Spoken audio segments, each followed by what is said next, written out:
Hello and good afternoon to all of you. Welcome. We are here to present our article in communication entitled Understanding Radicalization Prevention Strategies Within Correctional Settings, Holistic Cross-Sectoral Approach Through Distance Learning. I'll now briefly introduce its authors and co-authors.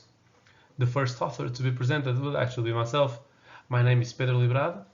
I have a master's degree in criminology by the Faculty of Law, University of Porto, and a bachelor's degree in sociology by the Faculty of Economics, University of Coimbra. I am also currently undertaking a postgraduate degree in strategic and security studies at the Nova University of Lisbon and at the Institute of National Defense. I am a consultant, researcher, and project manager at IPS Innovative Prison Systems, being the head of Radicalization and Violent Extremism Project Portfolio and Research. I am also a member of the European Commission's Radicalization Awareness Network, more precisely the RAN Prison Working Group, and a full member at the ICPA, International Corrections and Prison Association. I'll now present the first co-author, Pedro das Neves. He has a Master of Arts in European Studies from the College of Europe in Bruges and a bachelor degree in sociology by the University of Beira Interior, while he is also a PhD candidate, although currently on hold, in public policies at ISCTE, University Institute of Lisbon. Pedro das Neves is the CEO of IPS Innovative Prison Systems, while also a senior partner at Global Change Fluxfera, sharing also the board of directors of the non-profit European Association for Social Innovation. Pedro is a member of the board at Aproximar Social Development Cooperative and BSafe Lab, Law Enforcement, Justice and Public Safety Research and Technology Transfer Laboratory at the University of Beira Interior. He is a member of the board of directors of the International Correctional and Prison Association and also a consultant to the Inter-American Development Bank, United Nations Office on Drugs and Crime, Council of Europe, among other international organizations. On the topic of radicalization, he is often an invited guest speaker on various international events, being also a member of the European Commission's Radicalization Awareness Network, participating in both prison and exit working group meetings. The second co-author, Ms. Catarina Abrunhosa, she holds a master's and bachelor's degree in psychology at the University of Minho, currently undertaking a postgraduate degree in clinical neuropsychology and neuropsychological intervention at the Portuguese Institute of Psychology and Other Sciences. Catarina is a junior consultant, researcher and project manager at IPS Innovative Prison Systems, and she is also a full member at the ICPA, International Correctional and Prison Association, and at the International Association for Correctional and Forensic Psychology. Our approach along this presentation will be to talk a bit about our experience on promoting criminal justice staff training via e-learning across various European countries on the specific field of radicalization prevention. Therefore, we will initially take a look to check how relevant and crucial training on this field is, as well as how e-learning could actually be useful to promote continuous training within the correctional sector. Then, we will very briefly introduce you to our training programs and how each one of them specifically addresses a component of this phenomenon.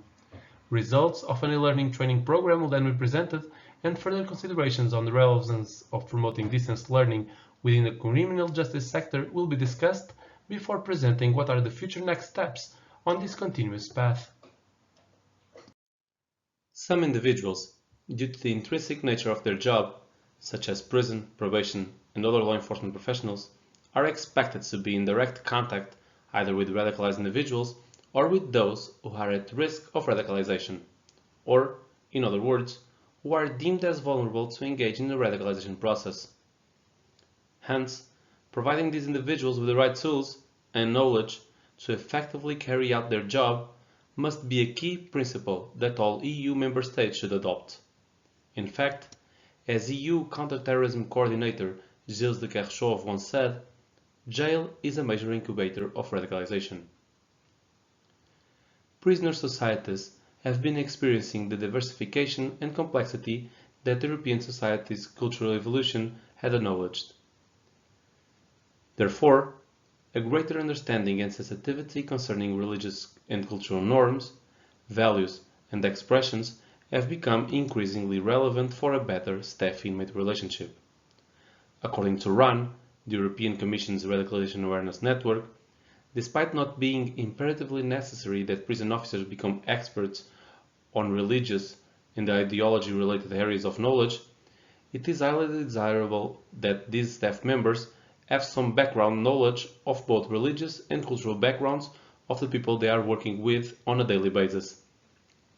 If prison officers and other frontline staff end up prejudging, releasing biased opinions, showing signs of animosity, emitting uncertain evaluations, or fearing offenders, these actions can lead from a wide range of negative interactions with them to over-reporting, which leads to unreliable statements, creating or emphasizing a climate of mutual suspicion and distrust.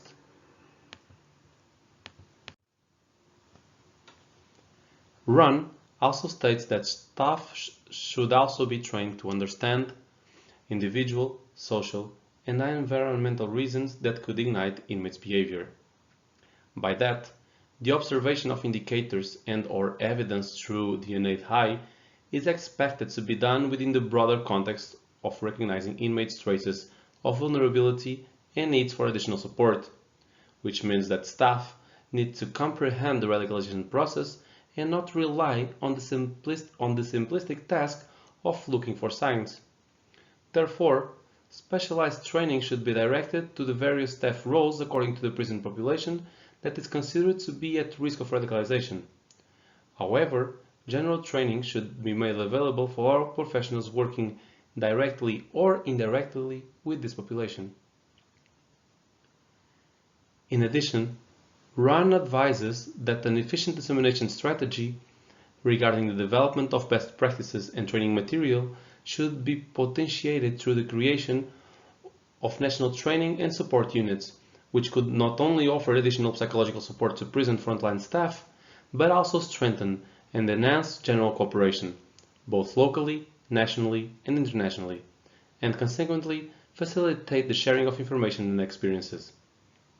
In sum, according to the UNODC, the United Nations Office on Drugs and Crime, prison administrators and managers must adopt several activities aiming the prevention, detection, and disruption of radicalization. In addition, according to the Council of Europe's latest guidelines regarding recruitment, selection, education, and training and professional development of prison and probation staff from 2019, the training curricula for newly recruited prison and probation staff should be a balanced mixture of theory, practice, and experiential knowledge. Education and training should focus on working with specific groups of persons having committed different types of offending, such as violent extremism. Therefore, it is our duty to respond to the guidelines and recommendations provided by these renowned organizations.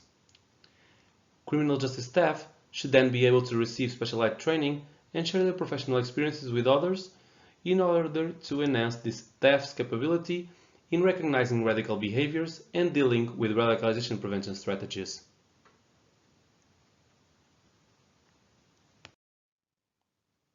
Although the majority of research carried out in the topic of e-learning in corrections looks towards inmates' learning, some authors have developed some work as far as what concerns the continuous training of prison staff. In fact, training judicial professionals, including, for instance, prison officers, via e-learning has been seen as a beneficial approach to enhance staff competences. Also, provided training via an e-learning format answers correctional officers' complaints about not receiving additional up-to-date training after the initial basic training they received before starting their current job.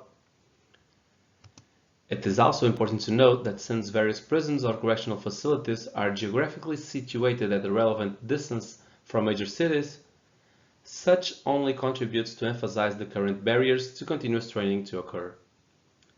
Hence, training is rare, expensive, and often seen as an obstacle to the prison daily management flow, such as contributing to the issue of understaffing while training procedures during consecutive days are in place.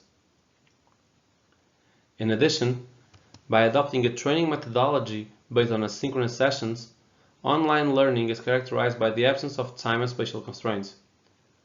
This way, it enables correctional officers to assume multiple roles within the whole training experience, either as trainers, trainees, or trainers, in case they have also previously undertook a train-the-trainers course. It is also worth mentioning that although most research carried out so far is within the area of prison health, feasibility and challenges concerning e-learning in prison settings have been addressed in recent studies.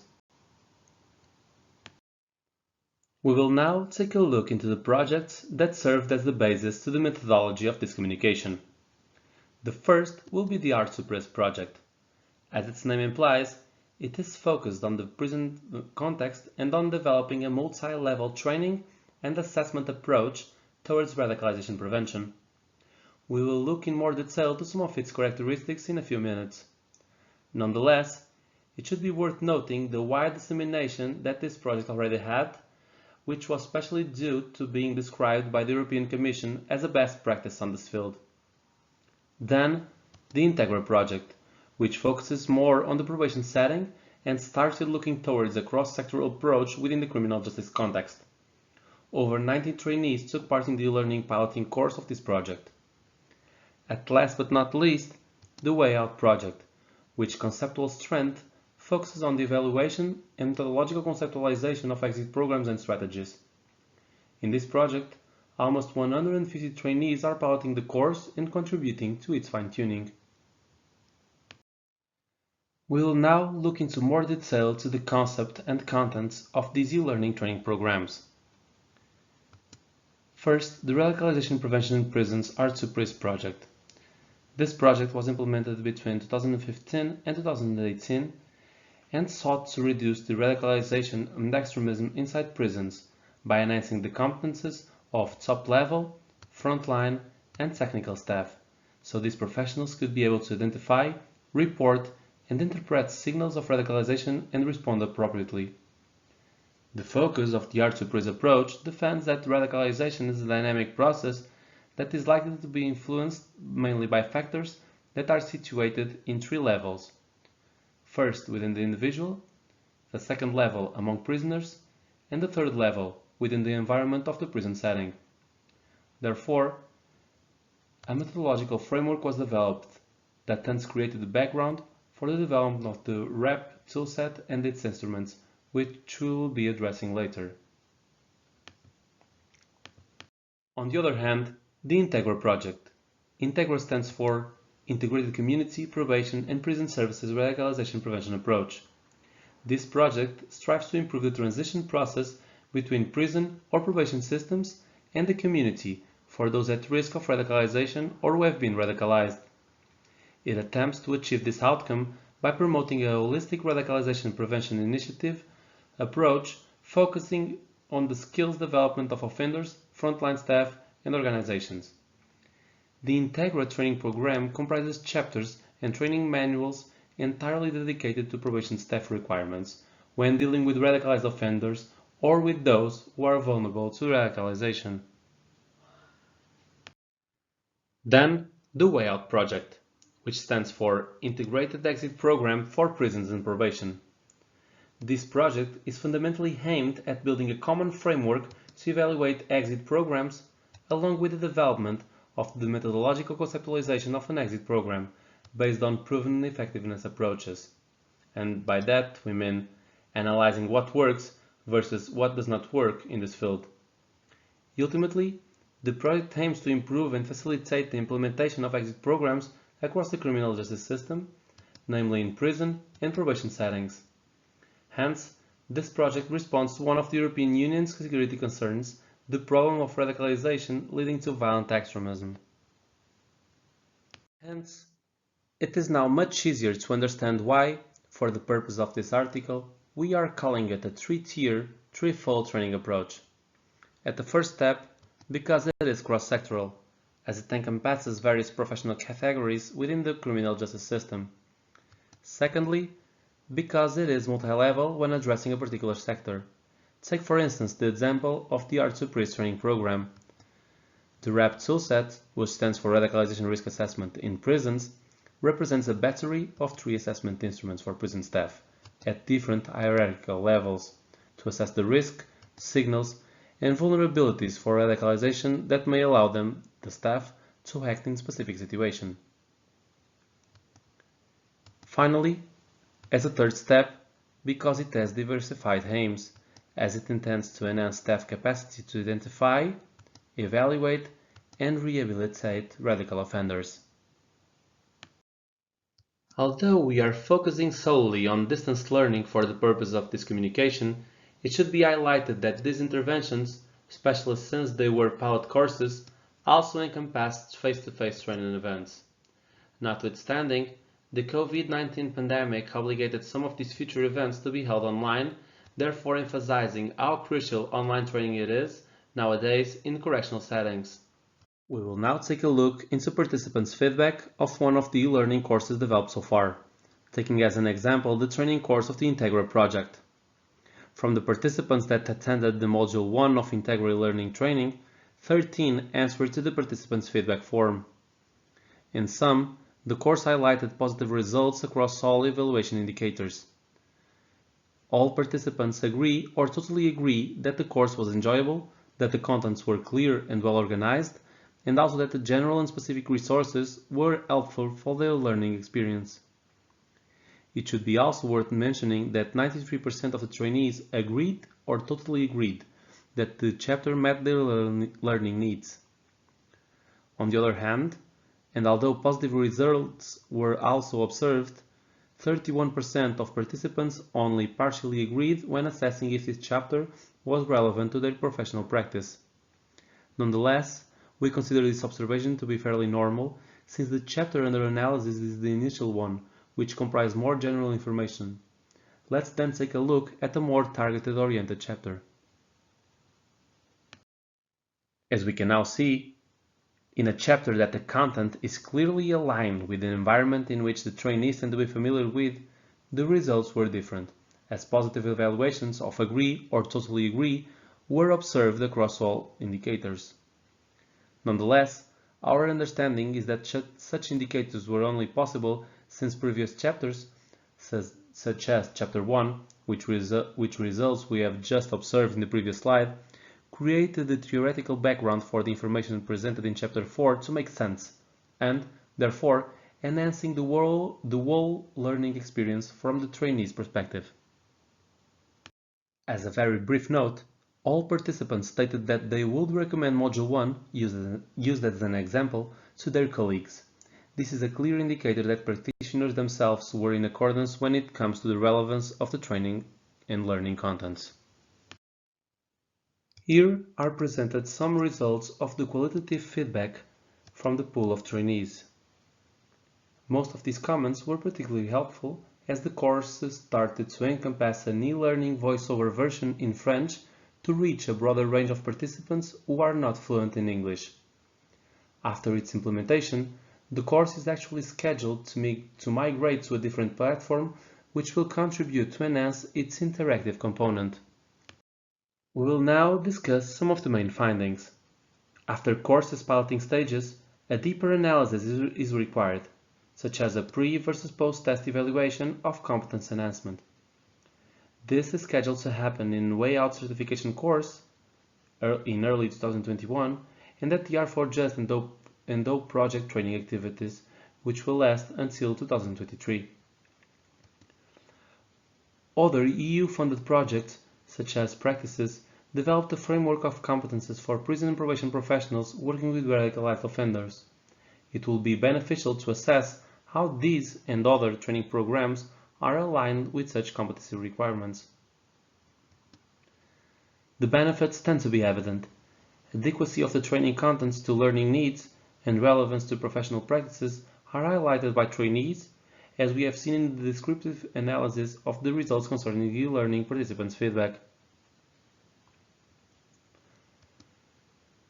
Also, upscaling correctional staff knowledge on this particular topic without having substantial costs, either due to staff shortages while various practitioners are absent due to training purposes and the financial burden that it implies, could be done by abandoning e-learning courses within the correctional services staff training departments. With proper implementation and appropriate evaluation methods, which are especially relevant after course piloting stages where training contents are discussed, exercises are conceptualized, and the overall training program is structured, e-learning training programs are envisaged to enhance staff's competences and abilities to deal with radical inmates, while ultimately helping correctional services' main target group, inmates, as they could be detected, assessed, and, if needed, be referred to taking part in a rehabilitation program based on de-radicalization or disengagement. As technology assumes a more significant role in nearly every aspect of our lives, online learning in some form will eventually become part of every correctional organization.